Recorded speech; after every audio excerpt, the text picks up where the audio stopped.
2 விஷயம் உங்க வாழ்க்கையில் இருந்துச்சுன்னா அல்லாஹ் உங்களை பாதுகாத்துக்கிட்டே இருப்பான். முக்கியமான அறிவுரையை எடுத்துக்கோங்க. இது இந்த ஒட்டுமொத்த இந்த அமர்வுகளையும் எனக்கும் உங்களுக்கும் நான் சொல்லக்கூடிய மிக முக்கியமான அறிவுரையில இது ஒண்ணு. 2 விஷயம் உங்க வாழ்க்கையில் இருந்துச்சுன்னா அல்லாஹ் உங்களை எல்லா இடத்துலையும் பாதுகாப்பான். ஒண்ணு, குர்ஆனை காலையிலையும் மாலையிலையும் ஓதுங்க.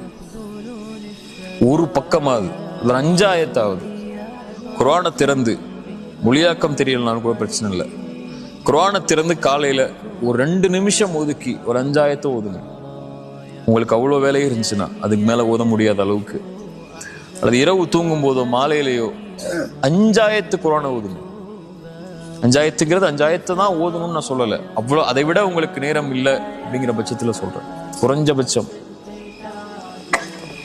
உங்களுக்கு தாய் தந்தை உயிரோடு இருந்தா ஒவ்வொரு நாளும் அவங்கள்ட்ட பேசுங்க கண்ணியமான முறையில்.